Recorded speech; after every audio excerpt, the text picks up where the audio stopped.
Fala, galerinha! Galerinha, tudo bem com vocês? Galerinha, tô sem internet aqui. Vamos estudar? Galerinha, tô apostando que vai cair botânica nessas específicas. Enem já acabou. Enem agora é só na expectativa da inserção na faculdade. Vamos estudar botânica, galerinha. Vamos estudar essa parte de organologia vegetal. Botânica é chato, né? É muito chato, mas eu gosto também. Eu gosto de biologia. Porque assim, quando a gente está em sala de aula, a gente tenta marcar uma aula com os meninos, prática, né?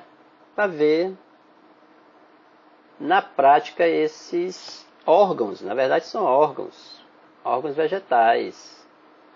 Aí a gente vai para o campo, um parque botânico, mostra lá as estruturas, né? As raízes, as diferenças entre elas, o caule, né? Galerinha, folhas, flores, frutos. No parque botânico a gente vê tudo isso. Mas sim, no que a gente poderia apostar numa questão de botânica, né? Vamos lá, galerinha, estou com material aqui. Quem se interessar depois pode me pedir aí, né? Pelo WhatsApp, pelo grupo de estudos dos amantes da biologia. A gente atende aí na medida do possível. Esse material é excelente. Galerinha, no sistema de ensino aí que é segredo. Nem todo mundo tem esse material. Então eu vou estar aqui usando esse material, claro, né? E a gente vai estar comentando algumas coisas para vocês neste podcast. Mais um podcast aí dos amantes da biologia, com o professor Allan Calvé, claro. Então, gente, quando se fala em raiz, a gente sabe que ele é um órgão vegetativo, né? Tanto de pteridófitas, gimnospermas, angiospermas, e sabemos que briófitas, que é menos evoluído, não tem raiz.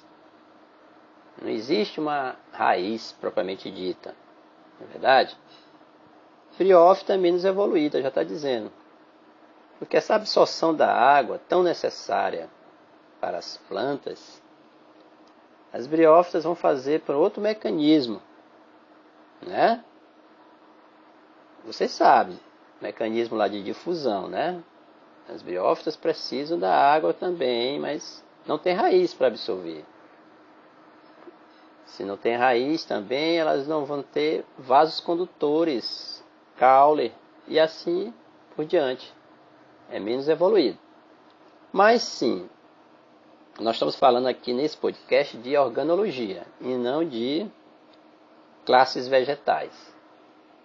As raízes têm essa função de absorção de água e sais minerais, nutrientes, né? Então elas conduzem já a partir daí a seiva. E também tem a função de fixar a planta no solo e armazenar reservas nutritivas. Que a gente aprende lá no ensino fundamental que a raiz tem a função apenas de fixação, né? Quando chega no médio o negócio muda. Aquilo às vezes que você acha que é raiz, na hora é caule. E que acha que é caule e é raiz. Tem os detalhes que nós vamos ver aqui durante o desenvolvimento deste podcast. Bom, então ele armazena reservas, as raízes armazenam reservas. Exemplo, mandioca, cenoura, batata doce, beterraba. Certo? Raiz, veja bem. Raízes subterrâneas também têm raízes aquáticas. Geralmente elas são aclorofiladas. Já as raízes aéreas, eita, aí professor, raízes aéreas. Mas a raiz não fica dentro do solo? Pois é, né? Mas tem raízes aéreas. Então as raízes aéreas, essas sim, podem apresentar clorofila, né? E realizar o quê? Fotossíntese. Vamos lá. E essas regiões ou zonas da raiz, professor? Que o professor vai lá no quadro, desenha bonitinho, aí ele começa a desenhar de baixo para cima, e de bola está lá coifa, zona lisa, a zona pilífera, que vem de pelos, né? E a zona suberosa, né? Ó, do ápice, na verdade, para a base, nós identificamos as seguintes regiões. Do ápice da raiz: coifa, zona lisa, zona pilífera, zona de ramificação, que é também chamada de suberosa, né? Aí vem aquela parte de transição, né, entre a raiz e o caule, né, que é o colo, né, também chamado de coleto, né? Certo.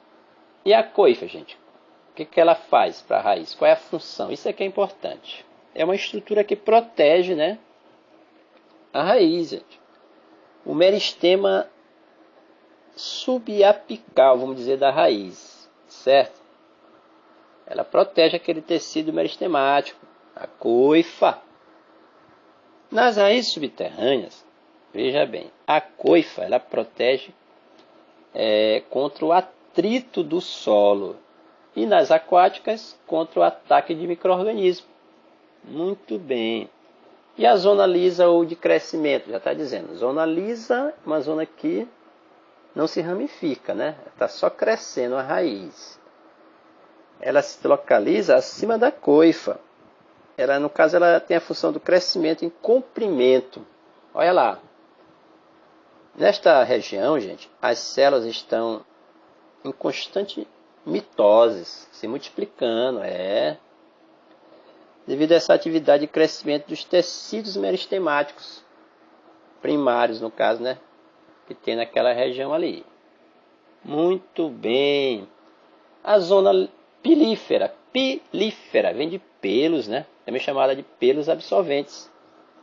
Tem uma ideia assim, mais ou menos, gente? Biologia, a gente tem que trabalhar com a imaginação também. Se parece com pelos, vamos lá. A função principal dela é a absorção da água e sais minerais. Pelos absorventes, já está dizendo. Na verdade, esses pelos, entre aspas, são formações epidérmicas que aumentam ali a superfície de contato da raiz com o solo. A natureza, biologia é fascinante.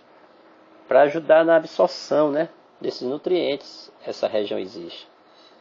A região de contato de superfície da raiz, ela aumenta em função, né, dessa zona pilífera. Aí vocês devem estar imaginando.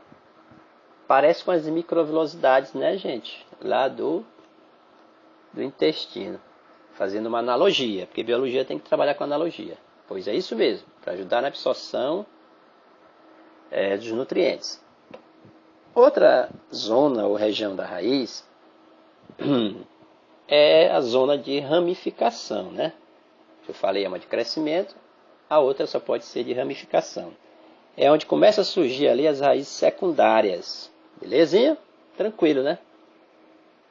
Aí vem o colo, que é essa região que eu falei que é de transição entre a raiz e o caule. Muito bem. Gente, veja bem. A absorção de água e sais e minerais, ela ocorre principalmente aonde? Na zona pilífera. Certo? Através de quê? Dos pelos absorventes.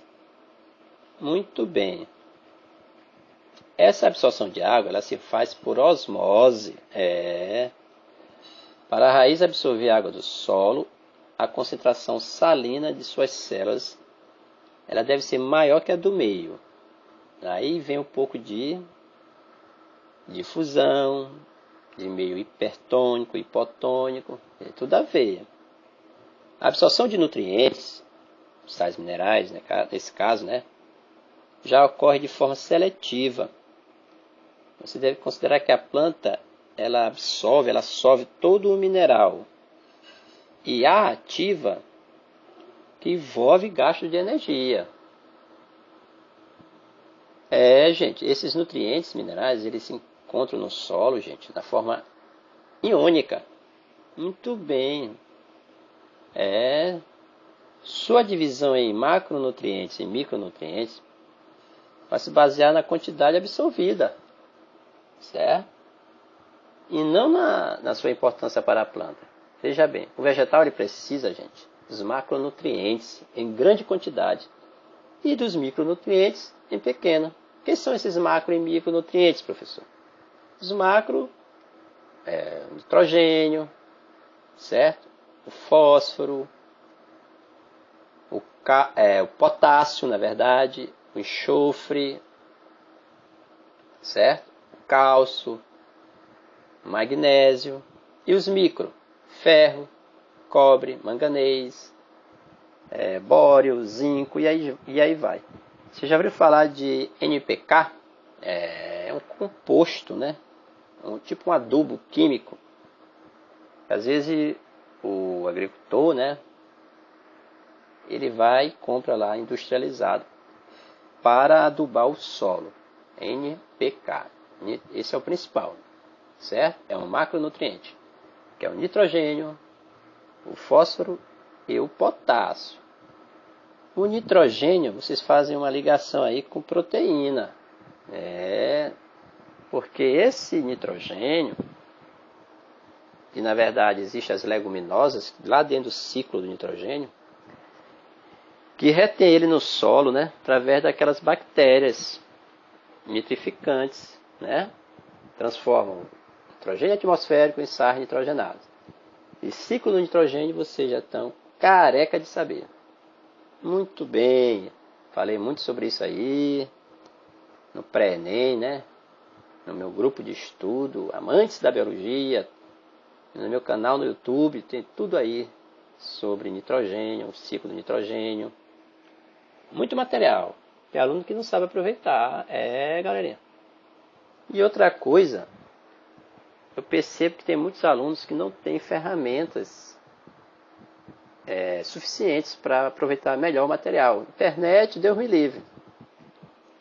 Usa aquela internet de operadora, né? Faz um cadastro, né? Aí faz um contrato de um pacote de internet e aí acaba. Não pode baixar nada que acaba logo. Quem está estudando tem que ter um investimento em internet. Claro, para absorver, aproveitar melhor os materiais, as ferramentas que tem. Eu fico assim, às vezes, analisando. Muita gente perde por isso. Claro que não é só a internet que tem ferramenta. Livro didático, sempre falo. Livro didático é fundamental. Mas você tem que fazer aí... Olá, olá, olá.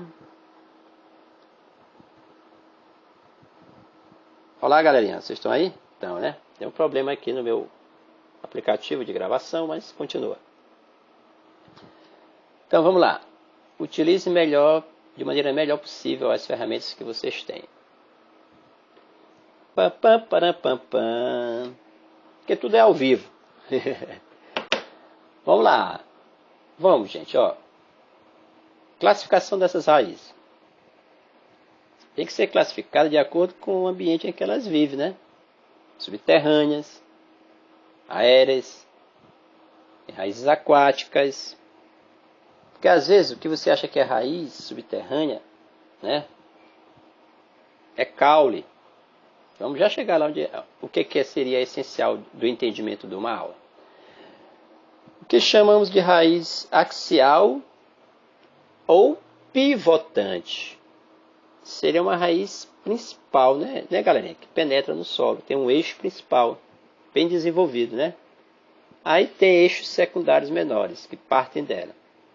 São muito comuns entre as angiospermas e dicotiledôneas, no caso, né? Ah, professor, eu não sei o que é angiosperma e não sei o que é dicotiledônia. Então vai estudar. Bom, dicotiledônia e angiosperma, gente. Angiospermas são as plantas que têm frutos anjo, de proteção das sementes, né? Gimnosperma não tem o fruto, são sementes sem proteção, chama-se semente nua. como o professor meu já dizia. Gimnospermas são sementes nuas. Angiospermas, sementes que têm uma proteção do anjo, apesar desse anjo ser com G aqui, né? Mas é uma proteção da semente, angiospermas. Então, plantas com frutos, laranjeira, angiosperma, abacateiro, pessegueiro, certo? Gimnosperma, pinheiro, né? Que é o mais conhecido, cedro. Dicotiledônia, gente, é porque tem dois cotilédones nas sementes ali. Lembre-se da semente do feijão. Feijãozinho, quando está germinando ali, tem aquelas duas janelinhas, duas abas. Certo? Aquelas duas abas embrionárias, vamos dizer assim, são os cotilédones. Então, semente que tem duas bandinhas, abas, são dicotiledôneas. As monocotiledôneas só tem uma. Então, quem seriam as monocotiledôneas? Claro que tem outras diferenças entre dicotiledôneas e monocotiledôneas. Quem seriam as monocotiledôneas? Geralmente as gramíneas. Aí entra também o milho, cana-de-açúcar, né? E o capim. Outra diferença entre dicotiledôneas e monocotiledôneas são nas raízes. Certo? As raízes, na verdade, das monocotiledôneas, geralmente tem a forma de cabeleira. Cabeleira, sim. Das monocotiledôneas. Experimentem puxar um capim e observe as raízes desse capim, de uma graminha. Sacode assim a areia, tem lá, parece uma cabeleira, né? É diferente de ter uma raiz pivotante, axial, profunda. As monocotiledôneas, as raízes são chamadas de raízes fasciculadas ou em forma de cabeleira. Tá bem aqui, ó. Raiz fasciculada ou em forma de cabeleira. Forma-se por inúmeros eixos ramificados semelhantes entre si. Aparece entre as angiospermas monocotiledôneas. Milho, arroz, trigo, cana-de-açúcar. Belezinha? Raiz tuberosa. Tuberosa. Veja bem, aí que eu quero o detalhe. Para diferenciar de caule. O que é a raiz tuberosa? É aquela que armazena substâncias de reserva e são comestíveis. O que é uma raiz tuberosa? Que armazena substâncias de reserva e são comestíveis. Exemplos. Tem o nabo, cenoura, beterraba, rabanete, mandioca, batata doce. Então essas são raízes tuberosas, beleza? É diferente de você observar, já que fazendo um paralelo com raiz tuberosa e o que seria caule, né? Caule subterrâneo. Olha lá, falei de raiz tuberosa. Olha o que é caule subterrâneo. Tem os rizomas, tubérculo, que você na verdade faz uma diferença bem aí. Tubérculo é caule. E raiz lá que eu estava falando, tuberosa, raiz subterrânea.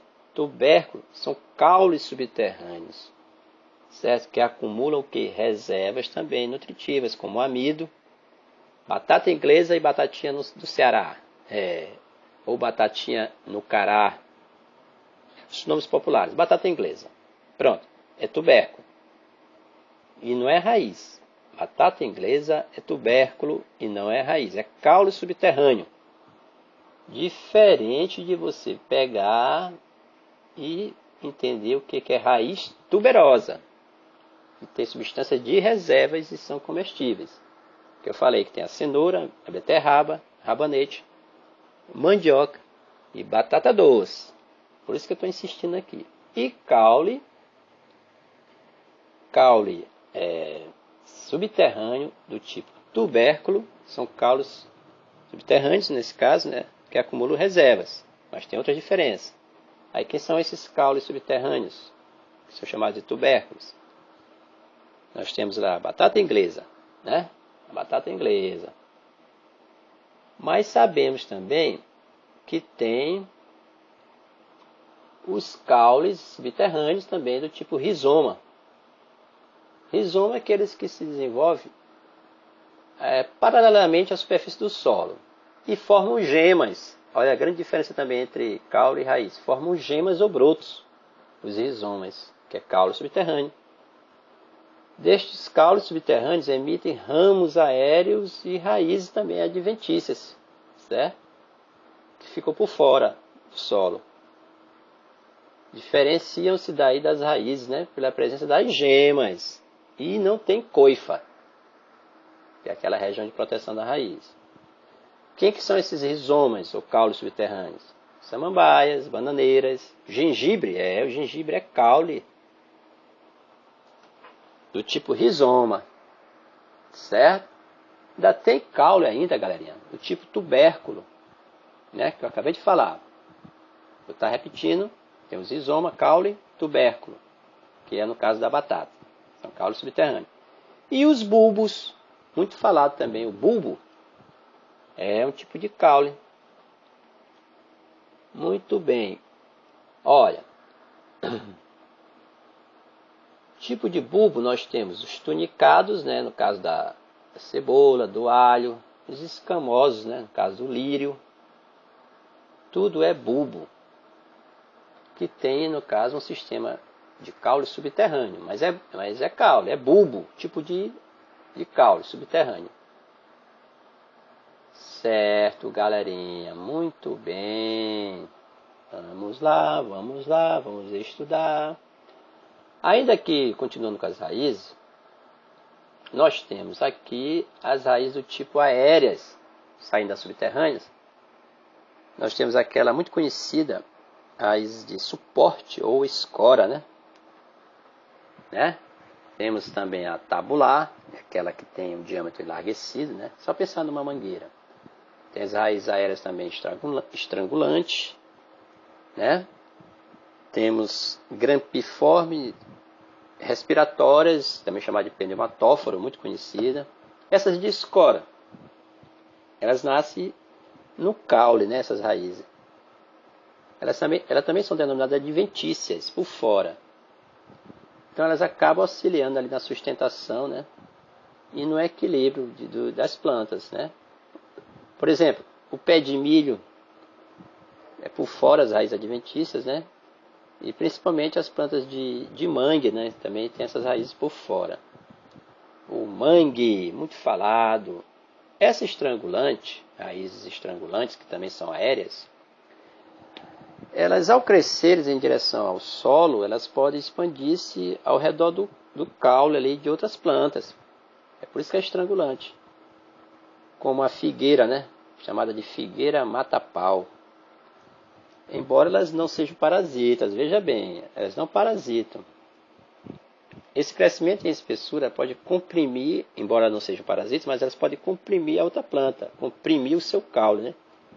Aí nesse caso vai interromper a circulação da seiva na planta que ela ficou hospedada, né? Pode chegar até a matá-la, embora não seja uma planta parasita, porque tem outras plantas parasitas, você sabe, né? Erva de passarinho, por exemplo, muito conhecida. Bom, galerinha, raízes tubulares, ou tabulares, na verdade, aquelas que têm um diâmetro bem enlarguecido, em forma de tábuas, tabulares, por isso que é o nome tabulares, elas desenvolvem-se bem próximas à superfície do solo, né? Que tem um maior suporte à planta. Elas contêm um elevado número de lenticelas que ajudam na respiração da planta. Por exemplo, nós temos aí a mangueira, a raiz de figueira. Certo, galerinha? Temos uma bem conhecida também, as raízes aéreas do tipo respiratórias ou pneumatóforas. O mangue é um bioma terrestre caracterizado pela presença de uma flora típica e de uma fauna muito rica em peixes, crustáceos, moluscos, não é isso? Os vegetais que vivem na região dos manguezais têm que se adaptar à dificuldade, né, de se fixar em solos muito úmidos e são pobres em oxigênio. É muito salino. Então as raízes, a natureza é perfeita. São chamadas de respiratórias porque elas ficam ali, por fora do solo, são adaptadas àquele ambiente ali de mangue, ambiente salino. Muito bem, galerinha. Ok. Raízes, né? podcast aí. Ó, tem uma questão bem aqui sobre os manguezais. Vamos ler? Para ficar aqui, para ilustrar essa primeira parte aí do podcast. Os manguezais, eles são ecossistemas costeiros típicos de regiões com sedimento limoso, que sofrem inundações periódicas durante a maré alta, de tal forma que apresentam solo alagado, movediço, pouco arejado e com alta salinidade, pH altíssimo, Com base no texto, eu quero duas adaptações, galerinha, das plantas que permitem o seu desenvolvimento nesse tipo de ambiente. Justificando, claro, Vamos lá, a resposta é a seguinte. Plantas de mangue, elas possuem, dentre outras adaptações, raízes do tipo que, gente? Escora, para a sustentação em solos lodosos, que são pobres em oxigênio dissolvido, e tem raízes também do tipo respiratórias, que são aéreas, também chamado de pneumatóforo. Galerinha, vamos lá, mais uma perguntinha, O que você pode fazer uma diferença aqui de uma planta que seria epífita de uma planta parasita? Epífita não apresenta raízes sugadoras. Essas raízes sugadoras são chamadas de austórios. Raízes sugadoras, anotem, ou austórios com H. Então essas plantas epífitas, elas não têm raízes sugadoras. Elas apresentam raiz cintura, que envolve o caule suporte, mas não penetra no caule. Essa raiz, ela absorve a água que escorre externamente no tronco. Ela absorve a água que escorre externamente no tronco. Além disso, ela é clorofilada e não causa nenhum problema à planta sobre a qual ela vive. Essas plantas epífitas. Ao contrário das parasitas, elas não são parasitas.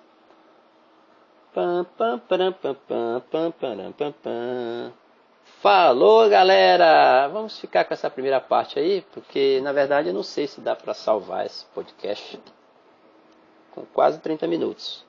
Abraço do professor Alain Calvé. Acompanhe nossos trabalhos.